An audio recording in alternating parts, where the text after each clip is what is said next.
Hello and a happy Sunday to you. It is the 26th of June and welcome to your Big Magazine, the weekly digest from Big News. I'm Lee Bannister and over the next hour we're going to take a nice relaxed look around our area. Whether you're in Birmingham, Solihull, the Black Country, settle back, let's open the pages of your Sunday Big Magazine.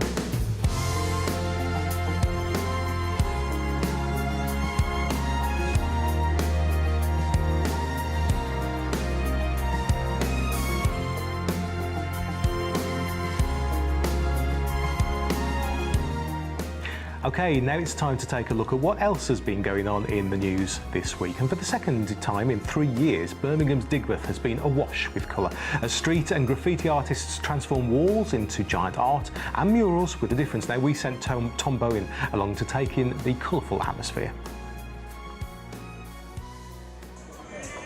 2,000 cans of spray paint, scores of street artists and hundreds of art lovers helped to transform the streets of Digbeth as part of the City of Colours festival. Walls and buildings became blank canvases for aspiring and established artists alike to make their mark on the district. We've got some big names. We've got Inky, we've got Key Detail and Ubaba who've come from New York. We've got Broken Fingers from Israel. So we've got some really big players who paint all year round. And then we've got a lot of local artists who may not have worked on this scale before. So this is a great opportunity for them to mix with their peers, to share tips and tricks. Obviously we have the festival, but then we all spend a lot of time talking to each other before and afterwards. The idea is to make connections, inspire each other. And then also we're helping to sell the artists' artwork while they're here as well as part of the event. Whilst there was plenty of talent on display across the event and artists from all over the world, the biggest name was arguably Inky. The London-based street artist is one of the foremost faces in the street art scene and travelled to Birmingham to paint this mural as part of the festival.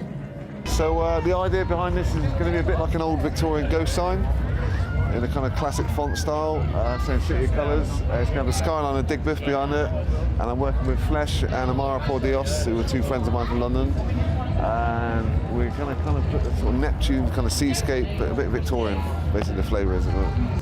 This is the second time that City of Colours has been held in Birmingham, and as the size of the festival has grown, so has the audience, with plenty of people on hand to critique the work and enjoy the rest of the activities and entertainment on offer. It's fantastic. I've never been before, first time I've ever been. And I'm really impressed with the quality of the art and the artist's skills. Yes, it's fantastic. It's really nice, it's very creative. I think it just brings the whole community together.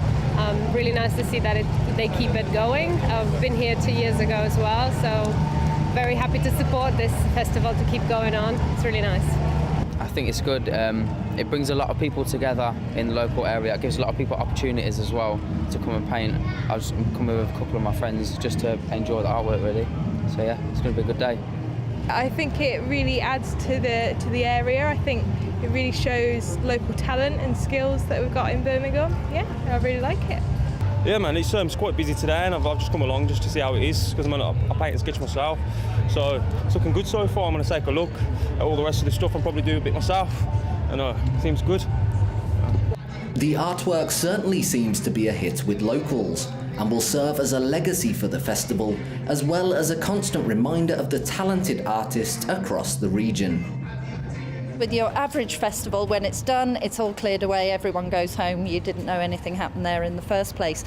But what we have now is this beautiful large outdoor art gallery, which people can come and enjoy for free at any time. It makes a difference to Digbeth. Digbeth is a fantastic creative place, but in terms of regenerating the area, getting reasons for people to come down here. If you come down here in the week, you'll see loads and loads of photographers using this work for their backdrops, for media, for magazine, for television. So I think what it's creating is a really interesting visual area that people can enjoy. The street art scene in the UK is growing rapidly, and if City of Colours is anything to go by, that growth looks likely to continue. Tom Bowen in Digbeth for Big News. Now, a vigil was held at Walsall Arboretum for the victims a week ago of the Orlando Gay Club murders when 49 people were killed by a lone gunman. Emma Bentley was there. Following the tragic mass shooting in Orlando last week, people from around the world have been paying tribute to all those who have lost their lives. And now the citizens of Warsaw and the surrounding areas have gathered together for an organised vigil and 2-minute silence. I caught up with Les Hurst, chairman of Warsaw Pride, to find out a little bit more about what's been happening. Well, across the country, as you've seen, there's been vigils for the tragic loss of life in Orlando. And it's only fitting that Warsaw stood tall and stood proud and represented the town. Quite simply, we've rallied round. We wanted to show our respect and pay our respect. We're devastated at the news of loss of any life with our fellow friends in Orlando. Hit really hard. Warsaw's done the falling in Orlando very proud, and I'm proud of Warsaw.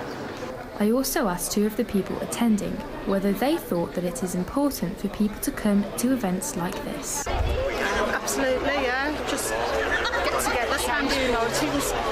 You know, we're being pushed to the background. It's about time we all stood together. So what made you come here tonight? Saw it on Facebook and stuff that's going to be happening, and I felt like I should pay tribute to it. To pay tribute to the 49 men and women who unfortunately died in Orlando the other week. Zach Humpage, representing Warsaw LGBT community, then spoke to me about how he thinks that the community has responded as a whole. Our local LGBT community has been very sad. Up and down the country, LGBT events have been held in major cities and throughout the week in smaller towns. From Warsaw, we wanted to have a space somewhere where people could come and enjoy a celebration, mourn, and take the opportunity to show their respects to the fallen victims from Orlando. Everybody deals and mourns death in a different way. This is an opportunity to celebrate the lives, to mourn the loss of loved ones in a public space around the local LGBT community. What is clear to see from the tribute in Gallery Square is that those lives will never be forgotten. Emma Bentley for Big News in Warsaw.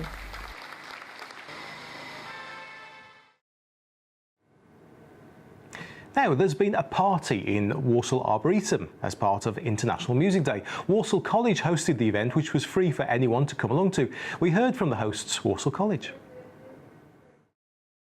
Yeah, I've been on a couple of times today and previously in the past. It's really something playing to a live audience. You know, it's better than just rehearsing in a room. It's like you get a good response, and you know how to respond to things. What sort of music are they playing? Well, here we're playing a large variety of things. We've got things ranging from hard rock to metal to ska punk to indie to everything really. If you come, there's something for everyone, you know. So this party in the park, what is it about? Well, our music students at the Walsall College have been working hard all year, like learning their craft and learning their skill. So they wanted to organise something that they could really showcase their talents and show what they've learned all in the last year. And also it's a great way for prospective students that are thinking about studying music at the college to come and find out like how high they could take their talents and what they could really do with it. And we've got an open day this Saturday, so students can come and find out a bit more about the course and speak to tutors. But today this festival is just about getting an idea of what the students at the college, what they study on the music course and kind of how they put that into practice. So no, it's a great event. Well, it's a completely free event. They're not making any profit for this. It's free for people to come along and watch. The whole idea of it is students wanted to celebrate, today is International and UK Music Day. So students wanted to celebrate that fact to really just show off how good they are really. Yeah. So do you think this is going to be a reoccurring event? Yeah, definitely. You can see by the reaction today, we've got a big crowd in here today. It's been really popular. So hopefully if the weather's like this, it can be a regular event every year. So Music Day is a regular occurrence. Hopefully we can tie it in with that. And staying with the theme of international music, from reggae to hip-hop to pop or grime, what's your favourite? Probably either pop or like hip-hop sort of music. Quite like R&B as well, so it's one of those. Probably R&B is the best one. Okay, but any reason why? I just like the beats to them sort of thing, the style of the music's just nice. Like. My favourite musical genre is hip hop, and the reason why is because it's so creative. I feel like you can really express yourself, and it covers a lot of different cultures, and we all get to sort of tell our story. So that's my favourite music genre. I probably like pop funk because it's, I don't know, it's the type of music that I enjoy listening to. I don't know, it just really brings me up, it makes me feel great, so that's the reason.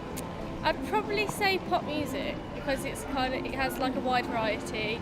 Like you can always like anything is really pop music. Like if you look back in like the different genres, like there's so many like classical music, pop music, anything is pop music. So I think favourite genre would definitely be pop music for the wide variety. Yeah. American blues music, and also like African music, but sort of South African music with a lot of rhythms in it. That's basically my favourite. I like Buddy Guy, B.B. King, Clarence Gett, Martha Brown, any kind of blues music, I like it. Yeah. Now, Sedgley Beacon is located in one of the highest points in the West Midlands, over 230 metres above sea level, and it was built over 150 years ago, but it's long been left neglected. The locals strongly believe it needs to be restored to its former glory. Tony Cowell is from the Friends of Sedgley Beacon, and they're fighting for funding.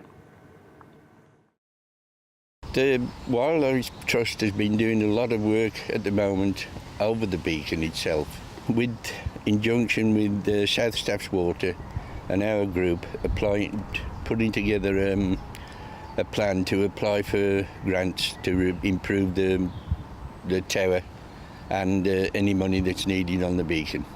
And obviously it needs restoring. How long has it been in this state for?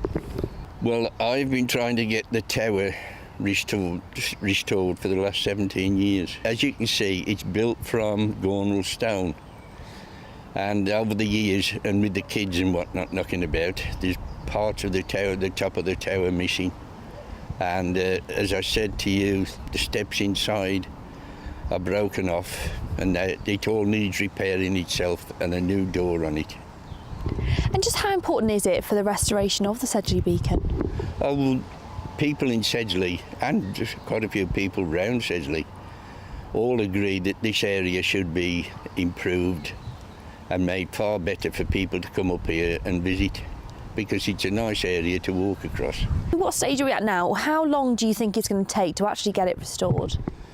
Well, I think really it's a case of as soon as we can get some money, we can start working on it, or at least the Wildlife Trust can. Now, for the deaf community, communicating is hard enough face-to-face without the added complication of technology. Many of us take technological communication for granted, but what if you couldn't hear the person on the end of the line? Well, Dudley Council's deaf support team have launched a communication system that makes it easier for members of the deaf community to contact services, and the Deputy Mayor was there to try it out.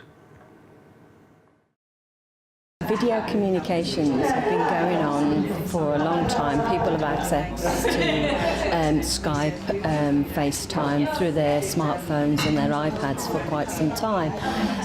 What we're trying to do here in Deaf Support Services is to make better use of that digital technology and improve the accessibility to our services. We've embrace the technology to actually enable the communication to work better, and that people can actually sign across the web and use the existing resources and just put them to better use, really. It's just going to enable them to make a phone call like you and I do. They can pick up the phone and talk to us direct without having to get into the car or get on 3 buses to come and see us, to have the face-to-face communication. Face-to-face communication is so important to the deaf community, and so therefore utilising this video system where we can link with each other direct without actually travelling different places, it's much more effective on both sides. And also we're here today at the Sign Cafe, also an opportunity for deaf people to come and talk to others in their community, isn't it? Well, this has been a platform we've been using for the last 3 years to actually deliver all sorts of different information. The service users are now requesting what information they want. For example, they wanted more information on cancer. So the last Sign Cafe was all about bowel cancer and how can they look out for the different signs. And there were actually some frank discussions actually went on within them. And they walked away having a greater understanding of that sort of condition. And of course today, the launch of the communication, and Deputy Mayor's coming along. You will certainly see the value of having an event like this, and that's why I've really got him an interpreter so we can be incorporated into the communication. Because I was once asked, what is disability? And I said, well, it depends on what side of the fence you're talking about, because in this room, the disabled person is the hearing person, not the people without hearing, because they're quite able to communicate with each other. It's you and I who can hear, that's the difficulty. Right, still to come, Des and Gary will find out what's on for Sunday. Carl will have a look at the film news, and I'll see you in a few minutes.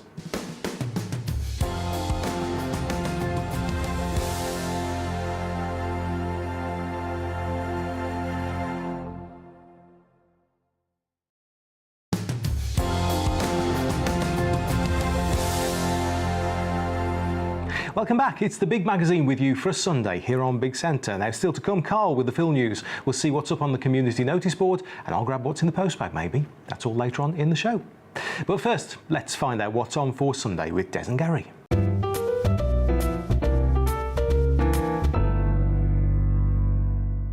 So Sunday at Weston Park over near Telford, there's a charity dog walk raising money for the Birmingham Dogs Home and the Midlands Air Ambulance, two fantastic charities.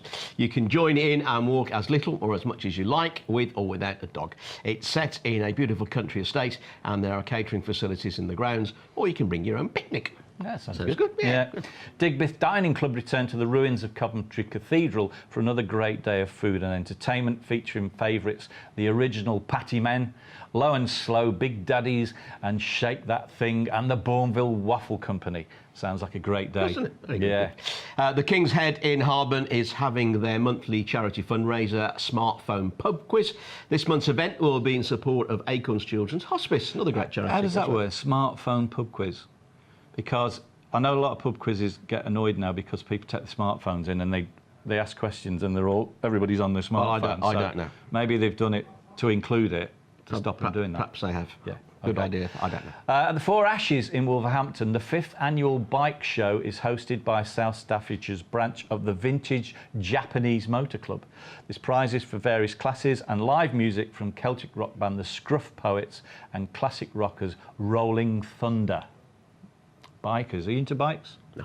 No, me neither. No, I've still got stabilisers on mine.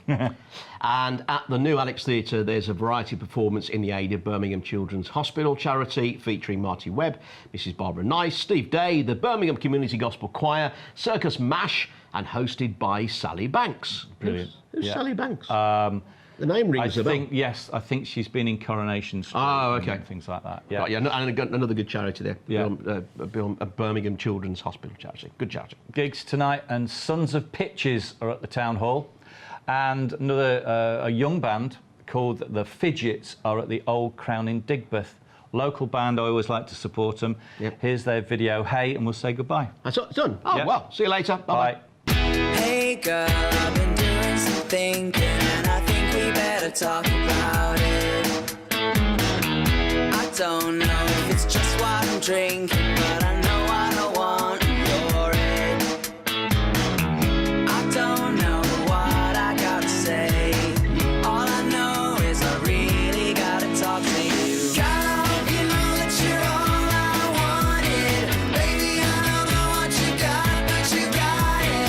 Find myself in front of you, ready to say it. I try and I try, but all I manage is hey, hey, hey, hey. Hey girl, can't you see that I need you? You're the only thing that's on my mind. How'd you do it, girl? You're not even moving, but you're leaving all the others behind. See you sitting there in the corner, thinking, baby, what you trying to hide? Girl, I really wanna tell you something. I've tried. I don't know what I gotta say. All I know is I really gotta talk to you. God, I hope you know that you're all I wanted. Baby, I don't know what you got, but you got it. Find myself in front of you, ready to say it. I try and I try, but all I... And of course, Des and Gary will be back here on Big Centre with a look at what's on for the coming week, tonight at 7, as well as during Big News all this week. Thanks very much, Lee. Well, it's time now for us to take a look at some of the highlights at our local cinemas right now. And regardless of the result of the EU referendum on Thursday, it was always going to be Independence Day in the British movie world this week. And that's because 20 years after Will Smith was catapulted to superstardom, really, in one of the best ever alien invasion movies for my money, this eagerly awaited sequel has crash-landed in the Big Centre region. And in Independence Day Resurgence, the main man is missing. Reportedly, if you believe the gossip, because he wanted the small matter of $50 million to appear in 2 sequels. But there are lots of other familiar faces from that 1996 movie who are back, including Jeff Goldblum and Bill Pullman.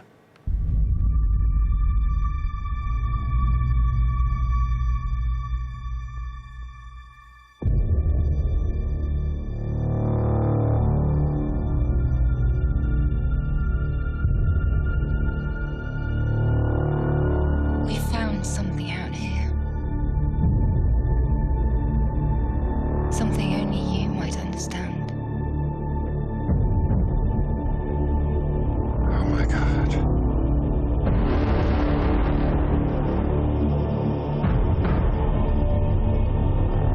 I spent 20 years trying to get us ready for this.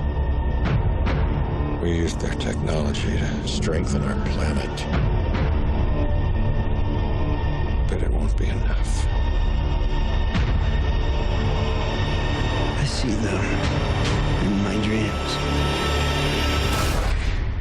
They're coming back. Today you will once again be fighting for our freedom. Not from tyranny, oppression, or persecution, but from annihilation. And should we win the day, the 4th of July will no longer be known as an American holiday,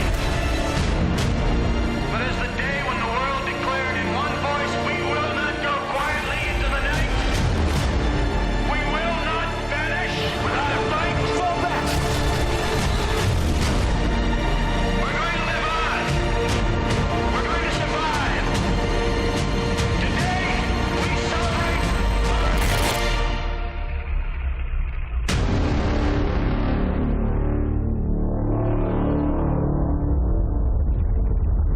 It's definitely bigger than the last one.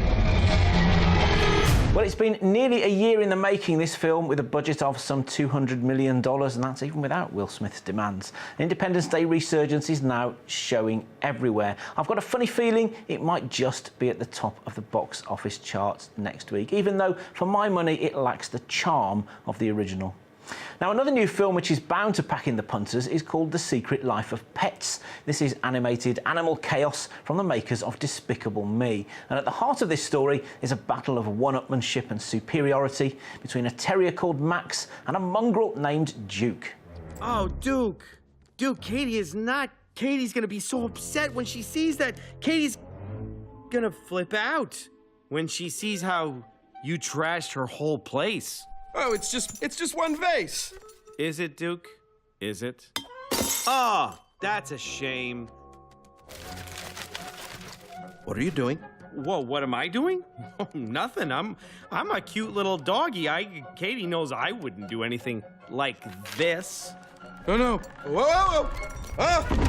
Ah. This could only be the work of a dangerous stray who hasn't laid down a foundation of trust. You're the new dog. And hey, Duke, what'd you go and do this for? I'm gonna... Oh, what, bite me? Rip my face off? Perfect. Wait till Katie finds out. Oh, Katie, thank goodness you're here. I tried to stop him, but he's crazy. Now sit. Well, there's echoes of Toy Story in this tale, I thought, which imagines what really goes on in the animal world when the humans turn their backs, and it suggests that their fun really begins whenever we go off to work or to school. It's not as original or as witty, to be honest, as those Toy Story films, but you can't deny there is an infectious sort of gentle charm which will appeal to a very wide family audience. I'm a big animal lover, so for me, I was pretty much sold. There's many more pluses than minuses, I think, in this one. Now then, our final new release of the week, Elvis is in the building. Not just any building, but the White House. Kevin Spacey, would you believe, plays President Nixon, and Michael Shannon is the king of rock and roll in this true story of the day in 1970, when Elvis rocked up at the White House asking the president to grant him special status as a federal agent at large. One of those stories which, if you didn't know was true, is so far-fetched you'd never believe it. It's Kevin Spacey and Michael Shannon's performances when they're bantering on screen together that really bring this film to life. Here's one of their awkward exchanges in the Oval Office. I was telling one of the gals outside, it reminds me of my Graceland. Oh, it does it? How many square feet is this Graceland of yours? Not sure. 10,000, maybe? Well, that is a fine size for a home, isn't it? Well, it's more than fine. Of course, the White House here is, I think, about 55,000 feet, something like that. Well, actually, I've made a few additions, so maybe a little more than that, but I don't think it's the size of a man's home that defines him, you know? M&M's are my favorite. Oh, mine too. So, Mr. Presley, how can I help you? Well, this film itself is actually made up mainly from hearsay and rumour, because actually there's no audio recordings of what the pair did speak about. But the American National Archive receives more requests for copies of that black and white photograph of Nixon and Presley standing side by side in the Oval Office than it does for the Constitution of the United States or the Bill of Rights. Not sure what that says about the Americans or our fascination with Hollywood personality. Now, time to take a look at the cinema box office in the West Midlands this week. At number 5, down to number 5 this week, Teenage Mutant Ninja Turtles Out of the Shadows. At number 4, Gerard Butler is in a very bad mood in Gods of Egypt. At 3, after 2 weeks at the top, romantic Weepy Me Before You. Take tissues if you're planning to watch that one. And in at number 2, based only on its preview screenings, is The Secret Life of Pets. So that means this week's number 1 is supernatural chiller The Conjuring 2, which is all about a haunted house in London. Don't forget, if you like your movies, then tune into The Big Picture here on Big Centre TV, premiering every Friday night, where we look at what's new on the big screen, the small screen, and talk to local movie makers. Thanks, Carl. And of course, you can see more from Carl on Friday nights at 10, as he said. And if you missed this week's show, it repeats again tonight, Sunday at 9. Right, we're going to take a short break now, but when we come back, I'll be delving into the Big Centre postbag. I'll see you in a few minutes.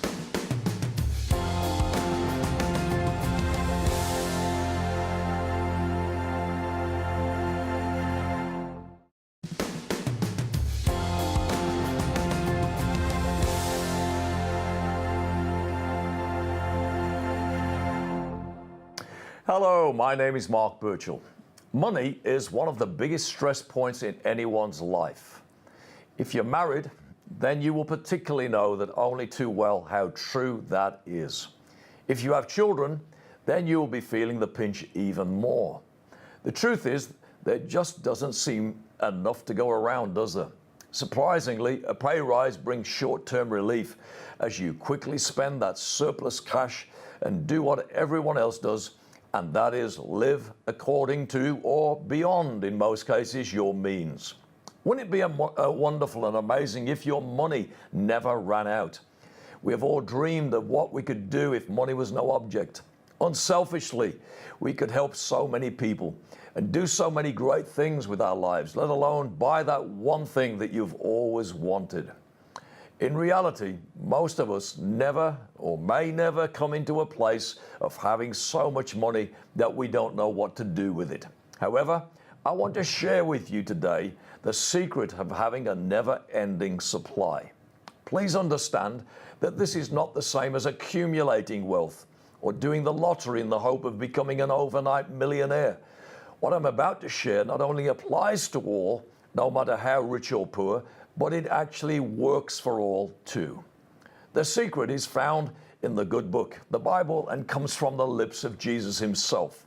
In Luke chapter 12, he said this, "Provide purses for yourselves that will not wear out, a treasure in heaven that will never fail, where no thief comes near and no moth destroys. For where your treasure is, there your heart will be also." I'm sure we've heard those familiar words before. How would you like a purse or a wallet that never wears out and one that cannot be fully emptied or stolen from? This is a purse of abundant supply. As you read more of this chapter, you see three principles of provision that Jesus gives us. Number one is simple. Don't worry about your life. Number two, be generous with the money that you do have. And number three, put God first in everything you do. A retired lady that I know told me recently how she feared that she would never have enough money to go around as she was now just on a pension.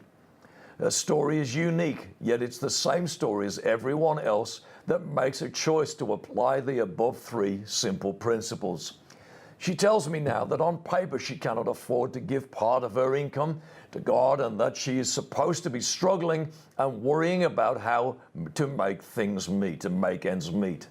Yet her story is of abundant supply, in that not only does she tell me she has enough, she has more than enough. In fact, more surplus than she's ever known before, even when employed. She knows the secret. She lives by the secret. Do you? In Luke chapter 12, Jesus said to his disciples, "Therefore I tell you, don't worry about your life, what you will eat, or about your body, what you'll wear. For life is more important than food, and the body more than clothes. Consider the ravens, they don't sow or reap. They have no storeroom or barn, yet God feeds them. How much more valuable are you than the birds of the air? Or who of you, by worrying, can add a single hour to your life? Since you cannot do this very little thing, why do you worry about the rest? Consider how the wild flowers grow.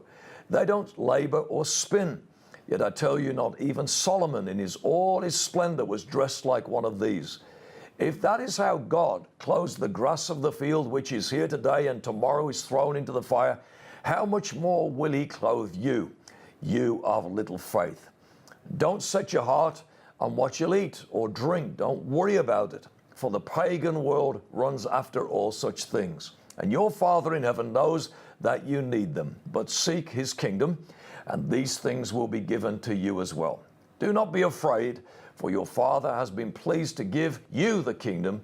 Sell your possessions, give to the poor, provide purses for yourselves that will not wear out, a treasure in heaven that will never fail, where no thief comes near and no moth destroys. For where your treasure is, there your heart will be also. Today, have a worry-free day. God bless you. Until next time, take care.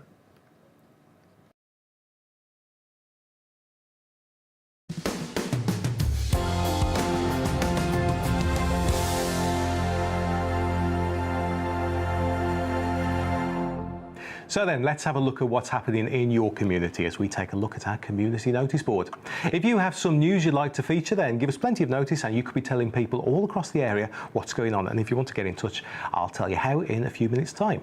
Now, during July and as part of this year's Black Country Festival, the hunt is on for sporting masterminds, as Sandwell Libraries are hosting a series of sports quizzes across the borough in aid of the Smile for Joel Foundation. To tie in with this year's Summer of Sport, the quizzes will primarily be based on local sports, with questions on all our local teams and a couple of rounds on the Black Country in general. Now, teams of 4 are requested to register their team names beforehand, and the winner of each town heat will go through to the grand final at the Community History and Archives based at the Smethwick Library in August. Now, here are where the quizzes are going to be taking place. Monday the 4th of July, it's at Thimble Mill Library. Saturday the 9th of July, Blackheath Library. Also on Saturday the 9th of July, Stone Cross Library. Monday the 11th of July, Bleak House Library. Thursday the 14th of July, Wednesbury Library. And on Monday the 25th of July, it's at Great Bridge Library. Now entry is £4 per team, with proceeds going to the Smile for Joel Foundation. So if you'd like more details, you can always ask at each of those libraries or head on over to the website www.sandwell.gov.uk and do a search for quiz and it'll be at the top of the list. I know that because I did that. So then, here's another question for you. No quiz this time, but was King John the worst king ever? Tell you what, we ought to get Tom or Norman from Doorstep History along to give their opinion on that. Well, the story and character of King John is going to be explored in an illustrated talk to be held in Brierley Hill next week. The title of it is King John, the Worst or Most Useful King. What do you think? Well, it's going to be presented by local historian Max Keane at the Neighbourhood Learning Centre on Thursday the 30th of June, with the talk being illustrated with period costume and a multimedia presentation. Now, Councillor Rachel Harris, the Cabinet Member for Health and Wellbeing, has been quoted as saying, "In film and in school history books, King John has always been the bad guy. But in this lively historical talk, Max Keane asks whether John was a scheming, spineless tyrant or just a very misunderstood monarch." The King John talk will be held at the Brierley Hill Neighbourhood Learning Centre on Thursday, the 30th of June. It starts at 7 o'clock, tickets are priced a £5, and for more information, if you want to book a place, you can contact Simon Bradley on 01384 816 440. Now, 5 Birmingham City Council children's libraries have been updated with new equipment and furniture after receiving a grant funding of £250,000 to make improvement. The funding boost, which enables libraries in Balsall Heath, Druids Heath, Kings Norton, Kings Standing and Small Heath to make improvements and finance educational projects, was awarded by the Wolfson Foundation, which is an independent charity that supports and promotes excellence in a wide range of fields, including education and the arts. Now, these libraries are now equipped with the latest technology, including plasma screens, digital cameras and the new Raspberry Pi system for code clubs, plus iPads enabling them to link up with community libraries across Birmingham. Kings Norton Community Library unveiled its new look on Saturday the 18th of July with an activity day, and the improvement works at Druids Heath, Kings Standing, Kings Norton and Small Heath libraries have also been completed. Meanwhile, the Balsall Heath Library is currently closed for its makeover. Now, if you want further details or even a look at the opening times, you can find them online at their website, which is www.libraryofbirmingham.com/libraries. Now, plans are taking shape for a month of family fun activities at the Sandwell Valley Country Park this August. Summer in the Valley is replacing the 2-day Sandwell show with a series of smaller events to give families more opportunities to get involved in activities. Amongst the activities in the planning are Sandwell by the Sea, including a beach, a potential chance to camp overnight. Wouldn't mind that myself. Sandwell's Strongest Man contest. There's also animal racing, a giant car boot sale, beach volleyball, travelling velodrome, boating on Dartmouth Park Lake, and a themed land train. How good's that? And if you want to keep up to date with everything that's going on, then their website is www.sandwell.gov.uk/Sandwell Valley. Or their Facebook page is facebook.com/Sandwell Valley. Now, the Wednesbury in Bloom competition is returning for its second year, and this year's event is set to be bigger than ever, and Keene Gardeners now have 3 categories to enter. Now, these are Best Garden, Best Planter Display and Best Hanging Baskets. First and runner-up prizes for each category are a £50 voucher, and then runner-ups get a £25 voucher, and they've all been donated by the local florist O'Connell's. Now, Wednesbury in Bloom will end with a summer fete at Wednesbury Town Hall on Saturday the 23rd of July. Entry is free and it'll feature a range of stalls and live music from local musicians. Now, the fete will also conclude with the prize giving ceremony. So to register for Wednesbury in Bloom, you can contact George Rouse on 0121 569 6462. The closing date is 12 o'clock midday on Friday the 15th of July. And if you'd like to have a stall at the summer fete, then you need to contact Denise Higginbotham on 0121 532 5426, or you can email her deniseann.higginbotham@riverside.org.uk. Now, the Aspire to Engage event is on Monday the 27th of June, and it's set to bring together 100 organisations from across the borough, and one of the largest community showcase events ever held in the borough. Walsall Council's area partnerships are working in partnership with the Walsall FC Community Programme with the aim of engaging community and voluntary sector organisations and to work closely with local businesses to fund a community grant scheme using donations from businesses through corporate social responsibility policy. Now, the event will be held at Walsall's Football Club in the Stadium Suite and Bonter Suite at the Bankside Stadium. It runs from 11 until 3, and the Mayor of Walsall will be there from 11 until midday. Now, as well as local community and voluntary organisations showcasing their work, visitors will also be able to network with representatives from organisations while helping to raise money through a £1 entrance fee, which includes a raffle ticket to a host of great prizes. From Walsall FC season tickets to boxes of chocolates, and all monies raised from the raffle will be put forward to a community grant scheme. Now, helping on the day will be staff from Barclays who have volunteered to help and who will match fund every pound made up to the value of £5,000, which means if there are 5,000 raffle tickets sold, then £10,000 goes towards the fund for the community grant scheme. And if you want further details on any of that, just do a search online for Walsall Aspire to Engage. So there we have it. That's what we found on the community notice board this week. And if you'd like to tell people across the area what's going on, just get in touch. But please make sure that you let us know in plenty of time. You can email us through the postbag, that's postbag@bigcentre.tv, or you can send a message on social media. Find us anywhere, just look us up at Big Centre TV, or pop a letter in the post, and in the good old-fashioned way, here it is. Oh yes, Community Notice Board, Big Centre, 14A, Lower Hall Lane, Walsall, WS1 1RL.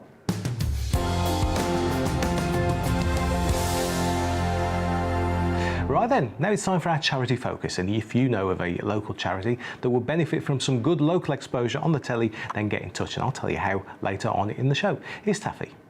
With eye operations, people can see. With limb operations and fitting, they can walk. With aids, they are able to hear. But with cleft operations, the children can rightfully take their place in society.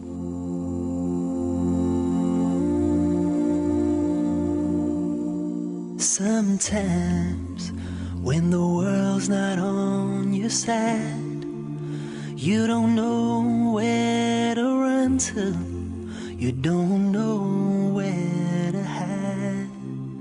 You gaze at the stars in the sky, at the mountains so high, through the tears in your eyes. Looking for a reason to replace what is gone.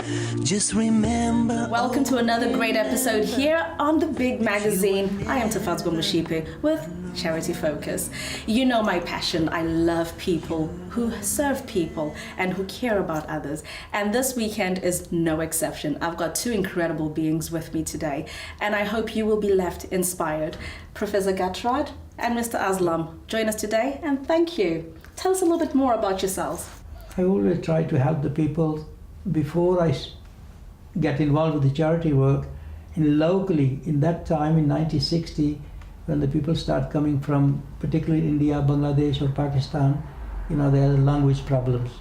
And I wasn't familiar with English myself, but I tried to go into night school once in a week, just pick the language, you know, not the qualification or education. And I always help the people to go to the doctors, go to the solicitors, go to the Walsall Council. Anybody's asked me anytime, during the day or night, I always try to help the people. I came from Malawi in, many years ago now, 1964. And I did my medical studies in Leeds and qualified in 1971, and subsequently became a pediatrician. And I've been in the health service for 45 years and 35 years as a consultant. When someone wants to start a charity, how do they do it? And just briefly, just give them a direction as to what constraints they may come across. I think initially you should perhaps look at some opportunities that arise and see what is being done. I don't think you can just go into a charity. I think you've got to be made that sort of a person, I suppose, And as we were talking about families, you've got to have support from your family because you're going to be away for a long time, many times. Be it fundraising or be it actually sleeping rough. Or alternately, you've also got to have a little bit of money yourself to be able to travel. You have to have a focus to say, well, you don't want to use up a lot of money you raise in overheads, because otherwise, you know, you become like any of the, shall we say, big charities, where 20, 30, 40% of the money goes into overheads. Ours, less than 1%, if that. So I think those are important things. And as far as setting up a charity is concerned, obviously, you have to be inspired, I suppose, and different people have got different inspirations. You may have role models. You might have had life experiences, and I've had one particular life experience that has actually perhaps put me towards doing this sort of work. Parents are very important in all this, and I think without parental guidance, without parental inspiration, I don't think you'll be able to do it. Incredible. So you have to have role models, inspiration, and just do it. And just do it. I think you need energy, and you must enjoy what you're doing. If you don't enjoy it, there's no point in saying I'm doing charity work. No. You know, when you see a smile on a person's face who's been operated on, or the person who's desperate, and I don't always believe that it's just food that you need to give. You can improve people's lives by giving them clean water on a much more permanent basis rather than just giving them food for the time, or giving them education. We've got some vocational training that we carry out. Our focus has been, Mr. Aslam does the humanitarian side of things, and he travels, and he's traveled 70 times in the last 25, 30 years. Mine is setting up medical projects. And, you know, again, I look at it in a unit sort of way.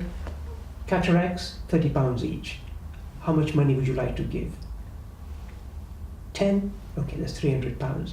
So that way, I think people can relate to that sort of thinking, rather than saying, can you give me some money for some poor people? People don't relate to that very easily. So we've got many, many projects that are unitized. It's easier to raise money. More importantly, when we come back after the project, we actually give them evidence and photos of the people that have been helped. Incredible. Well, that's all the time that we have for you today, and I hope you have been inspired. I would love to invite you again, because I think we just touched just a little bit of what you actually do, and I know there's more that you'd love to say, so I hope you can come back to the show and tell us a little bit more about how Midland International Aid is helping the community. Thank you, and join us again next weekend. And thanks to Taffy Mushipe there for this week's Charity Focus. We'll be looking at another local charity at the same time next week. So if you want to nominate a charity to be featured or a good cause, stay tuned for our contact details a little later.